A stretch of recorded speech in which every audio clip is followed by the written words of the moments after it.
Well, I look forward to seeing your show notes today, Pika, as always. I mean, you are the executive producer, and you're a valued member of this of our production team here from our Boston studios, live on tape.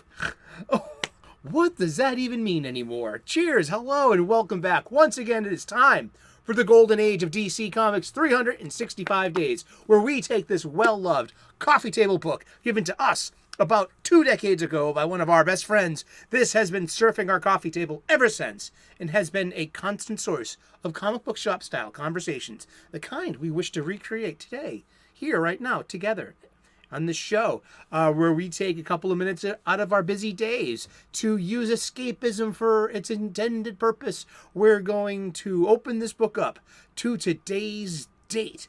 We're going to look at some comic book art from an antediluvian age. We're going to read the blurb, and then we're going to talk about comic books. And you guessed it, we're going to talk about comic books every day for the rest of the year. We are doing what I call the January redo. This means, what does this mean? What the heck does this mean? And why did you close that window? Oh, come on. Well, always walk past open windows. Thank you, Pika. He's quoting Jonathan Irving from The Hotel New Hampshire, which is a book and a movie, from the early 1980s. Thank you, Pika. We made a video on this very same page 1 year ago today. Today is January the 8th. And 1 year ago today, we made a 5-minute and 45-second long show that got 7 views. I know that we can do better and be better, and that our show has come along so much further than that since then. And we have really found our step. We've really found our groove. We have. And there is always room to improve. Speaking of, let's look at the show notes for today. Let's see. Look at the show notes for today. Pika, what were you making a big deal about the show notes? Is it invisible ink? Oh, she says that, I get from now on, we're getting imaginary show notes because he's an imaginary friend. He thought that, that would work. It's not going to work for us. We expect better. Be better, Pika. Well, thank you so very much for tuning in. Let's get to it. The golden age of DC Comics runs between 1938 and 1955. The silver age between 1956 and 1970. The bronze age, I'm a bronze age baby, myself, between 1970 and 1984. The copper age begins in 1984. And I get these definitions and standards from the glossary of the Overstreet Comic Book Price Guide. Indeed, huh? It's a good book, and it's a good standard to have. This is an industry standard. We should be able to agree on that. Yeah, indeed. This is a 2004 Abrams book, written and curated by Les Daniels and Chip Kidd, with photographs by Geoff Spear. There is a link in the description to its Amazon page where you can get your own copy. It will look great on your coffee table. You can play along at home, and it makes a great gift for a geek. I know. You can get your own copy of this as well. Also, the book that we'll be using going forward in the year as well, we're going to be learning how to grade comic books. We're using the Overstreet books this year. So that's your and my parents bought me these books for Christmas. Yes, thank you. Aww. And so I'm very grateful. And we're going to have a good time this year. We're going to learn more and more about floppies, about their condition, about their grade, and about their value. And we're going to rebag, reboard, and rebox my entire collection.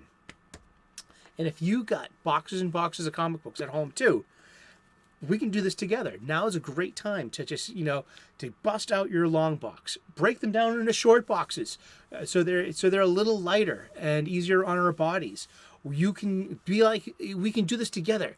We can go to our local comic book shop together, separately, but together in the heart, and we can buy supplies. I'm not going to be ordering supplies on Amazon and having them delivered to my house. I don't drive a car either, so I have to carry my things home. I like having Amazon. But what I like having more than that is my local comic book shop in my village square. And I want them to stay as open and be a healthy business as long as possible. And I'm a big part of that by being a comic book fan who has needs, simple needs. Fresh weekly floppies and bags, boards, and boxes to store them in, and a place to have great conversations. I love the comic book shop style conversations. I love having a stack of new funny books being in queue to pay for your publications, and then the person next to you being like, "Hey, what you got there? Huh? I got that too." Stuff like that. This is how these conversations begin, and it's great. So please get your ass to the local comic book shop. Yes, indeed. And spend some money, please. All right, let's do this. Let's open up to today's date, which is January the 8th. I hope you're having a great day. I hope you're clobbering your problems and not being clobbered by them. Over and out. All right, this is from More Fun Comics number 97, May-June of 1944. Someone that we've covered a few times, so we already know that Arthur Curry, the Aquaman of DC Comics, is a direct ripoff of Timely Comics' second superhero, Namor the Submariner, or the Submariner, however you want to say it. But this aquatic king, ocean-based superhero, it was a shameless ripoff. This character is, I'm reading this from the wiki. He debuted in More Fun Comics number 73 of November of 1941. The character is a pastiche of Namor. And this is, right there. And it was also he was a big part of the Super Friends growing up. So, let's look at some art. And look at his Golden Age yellow gloves. Those change color over time. And that's how the most visual cue to tell Aquaman, how to tell your Aquaman apart. Let's see. Let's look at Silver Age Aquaman. And Aquaman's one of the few heroes that, they changed from yellow to green. I should have known that. I kind of did. I just didn't want to say. I was not going to say red. Trust me. It's one of the few heroes to have this muddled line between the Golden and Silver Ages. See, Hawkman had a new origin and a new kind of character. So did the Atom. So did Green Lantern and the Flash. But Aquaman kind of stumbled over that finish line. So did Green Arrow. They just and Superboy, along with Batman, Superman, and Wonder Woman. Those were the heroes that eked their way out of the Golden Age of comics and into the Silver Age that were spared their major reboot. Let's see. Just a speck in the vast empty spaces of a restless southern sea. It's with only the penguins to people its solitude. Nothing, you'd think, could ever happen there. But when a world-weary traveler seeks refuge in its loneliness, he is soon followed by the crime that accompanies civilization. And Aquaman, ruler of the waves, must peril life and liberty to vanish the plunderers who invade Penguin Island. Dun, dun, dun. Time to read the blurb, isn't it? From More Fun Comics, issue number 97, May-June of 1944. Penguins were not ordinarily counted among Aquaman's particular pets. After all, they eat fish, don't they? Yet, there is something appealing about these upright birds. With their formal attire, DC made up for featuring a Batman villain named the Penguin by introducing an entire army of heroic penguins in this Aquaman adventure. A misanthropic man deliberately maroons himself among the feathered folk in this story. Penguin Island, in my best Morgan Stewart voice. But he finds he needs their help, and Aquaman's as well, to escape his past. Penguin Island was also the title of a 1908 satirical novel by Nobel Prize-winning author Anatole France. That's your trivia today. Put that on your reading list. Gals, guys, and anyone in the grand spectrum of humanity in between. I was looking in my comic books long box and getting ready to start. I need to get my ass to the local comic book store. That is my bad Arnold Schwarzenegger voice. Remember Total Recall? Get your ass to Mars. Thank you very much. Let me wet my whistle. Be water, my friend. Bruce Lee. Yeah, be water, my friend. Exactly. Aquaman. I don't have any Aquaman funny books. No floppies to feature in our filming here. Oh, the alliteration. But I do have an Aquaman story, which is one of my favorite. JLA. JLA, Justice League of America. Aquaman, founding member. Where to put this, this character and this new Silver Age team, which became the Super Friends. Also, Aquaman had a cartoon in the late '60s as well, where we had Tusky, the walrus, they rode seahorses. There was an aqua girl, right? Yeah, let's look up Aquaman cartoon. There was a girl, because there was also it was 1967 and ended in 1970. Wow, 3 years. It's a 30-minute version of the Superman Aquaman Hour of Adventure, repackaged without the Superman or Superboy segments. There is Aquaman with his sidekick Aqualad. There were segments that featured the Atom, Flash, Kid Flash, Green Lantern, and Hawkman, as well as team-ups of the Justice League of America and the Teen Titans. The series was narrated by Ted Knight, who was in the Mary Tyler Moore Show. He was the voiceover of the Super Friends, and he was in sitcoms. Most noticeably too, he was Judge Smails in Caddyshack. That's of the Bushwood Country Club. That's a reference right there. You do drugs, Danny? Yes, every day. Good. Well, we're waiting. Aquaman's wife Mera also appeared occasionally. Aquaman rode his seahorse Storm, and Aqualad was soon accompanied by a sea pony, Imp, and his pet, Tusky. So that was Mera. Okay. So Mera goes all the way back. Mera, as we know, is his wife. Mera has a convoluted history, too. She's like from an alternate dimension or another world where it's like a sea world filled with humanoids, kind of just like the Atlanteans. Please, sometimes comic book backstories are too even convoluted for longtime fans. It's just something that there becomes a point where you just nod your head and agree. Like, I'm looking at one of my favorite wikis to research the show with at Pika. Is so very nice to do all this work and open these windows for me. Is dc.fandom.com/wiki. And the Arthur Curry Aquaman site, it gets a little bit deep because it comes from skews and continuity or history.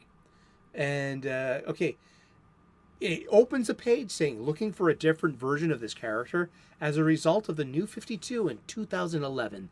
The entire line of DC characters was relaunched, incorporating properties belonging to the company's imprints, Wildstorm, Milestone, and Vertigo. As such, elements of this character's story have been altered in some way from the previous incarnation. This is post-Flashpoint. Remember, Flashpoint was Barry Allen going back in time to save his mother. And therefore creating a brand new universe. He had to go back and fix what he did in order to restore the universe at great personal sacrifice. Should he have messed with time in the first place? I mean, it's interesting, but what it did was it caused an opportunity to update all the uniforms, update all the intellectual properties, and give new issues number 1 to everything across the board. what DC was able to do as well was turn back the clock. They got to wind Julie's wristwatch. Rewind, in a way. They got to make all of the JLA Super Friend characters young again. They were all in their mid-20s. And so that's why it's interesting. Going to this wiki, it says his first appearance was Aquaman Volume 7, issue number 1, November of 2011. So it kind of just skips over the Golden Age and the Silver and Bronze Ages. But then his story ever since, like, there's just so much to... Now, this is interesting. In the New 52, there's something called the Trench. And as Aquaman, Arthur Curry began protecting Boston. Now, if I knew about that, I probably would have tuned in. As you know, the production studios, we're broadcasting for you live on tape from the Boston studios. And I am from here. I'm from here. I am. It's it's just, I have an accent. I have a Boston accent. It happens. Sometimes when I drink too much, or I'm ordering a pizza on the phone, or I'm on a taxi cab, and you don't want to get taken for a ride, you gotta tell them where you're from, by not telling them, by keeping it to yourself, and just say, hey pal, you gotta take a right at the corner, and it's just like, they snap out of it in a way, and don't mess with the locals. But my favorite Aquaman story that I had in my long boxes, I was looking through my long boxes, and to bag, board, to get prepared for the next iteration of the show that I keep mentioning. I need more short boxes, and I think I need better bags, like Mylar bags, and I need to put the good stuff in the good bags, and the suspect stuff in the lower quality. I don't even know right now. See, this is what we're gonna learn this all along the way. And here we go. It's from the Justice Society of America, and we're going to read the indicia. This was published in 2003. Originally published. See, these trade paperbacks have indicia as well. So we get everything we need to know about the publication history. And it's collecting what, where, when. So it's collecting JLA issues number 66 through 71. Copyright 2002, DC Comics. So this is a 21-year-old story. Seriously. And this is an Aquaman story, by the way, as well. This was great before, this probably ushered in the nostalgic wave because, or it was part of it, just what I don't know what could usher in a nostalgia wave. I just made that up. Sometimes I talk out of my ass. Enough out of you.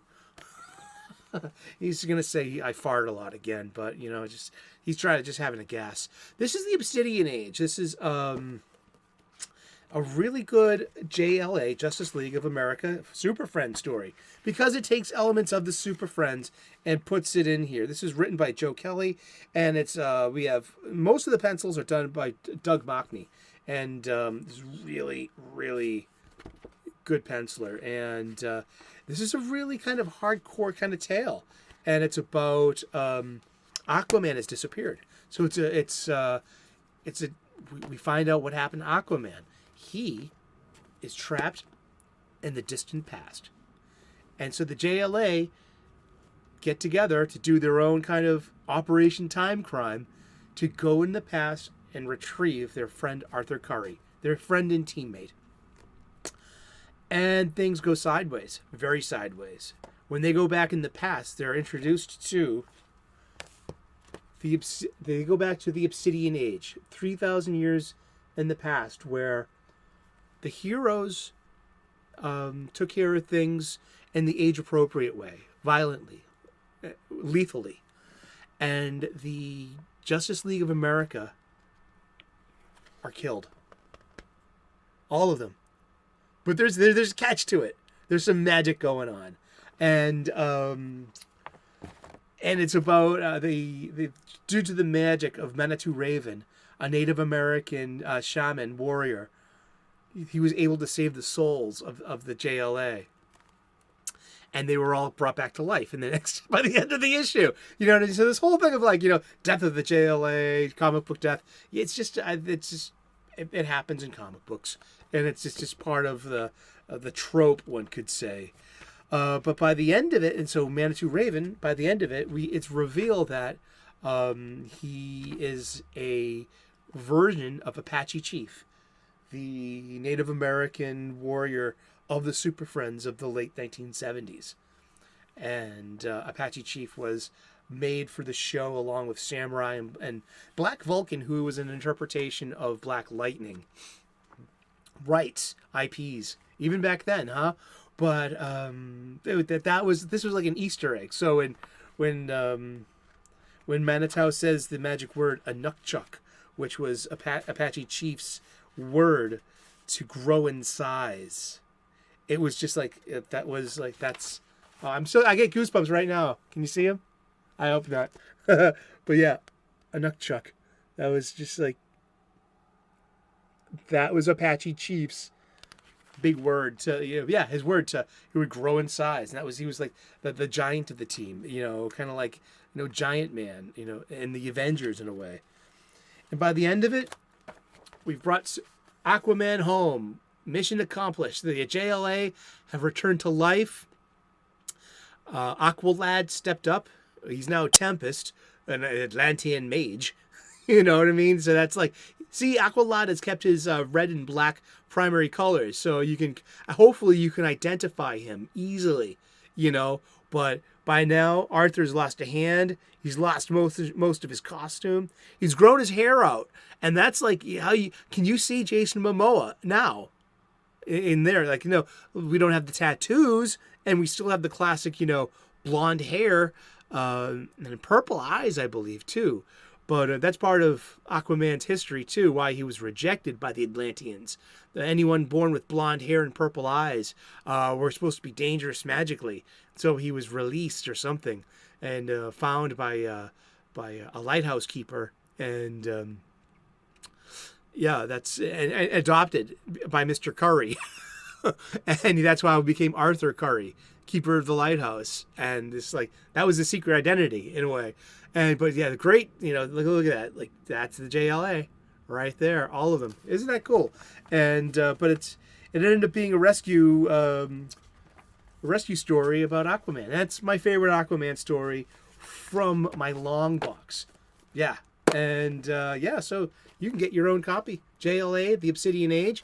It's a 20-year-old Super Friends story. And it holds up, especially if you're a fan of, say, of my age, you know, you're the aging fan, and you were part of the Super Friends culture. You were part of the Superpowers team, part of Crisis on Infinite Earths, and part of like, or perhaps even the Justice League of Jim DeMatteis and Kevin Maguire and Keith Giffen in that age too. But these are great stories, great superhero stories, worth your time, and revolves around our hero of the day. Yeah, we are revisiting January. Feel like we've got more to say this time around, so we'll revisit the month of January, at least maybe just a little bit of February, and then we're going to get down to the nitty-gritty of bagging, boarding, and boxing the entire collection. And if you've got comic books at home too to bag, board, and box, go and get some supplies. Go to your local comic book store. Go on a Wednesday. That's when the new comic books arrive. And have fun. Talk to people. You know, we create our own culture, and we need to be part of it. And what is good about our culture? Going to the local comic book shop and talking comic books is great for our culture, and it's part of it. And I hope that you are part of this too. Thank you so very much. We've been talking about comic books, and we're going to talk about comic books every day for the rest of the year. So you tune in, please, tomorrow, 3 p.m. U.S. Eastern, when we're going to talk about comic books. Once again, we're going to open the page and see where we are. Thank you so very much. God bless. Namaste. Good luck. Please like and subscribe. I would love to earn your subscription. We make daily content here. We also do a lot of cooking videos here as well. I'm a professional chef. I got a technique or two that I want to share with you. Thank you so very much. Cheers. God bless. Namaste. Good luck. And we will see you again tomorrow in those funny pages. Ciao. Bye-bye.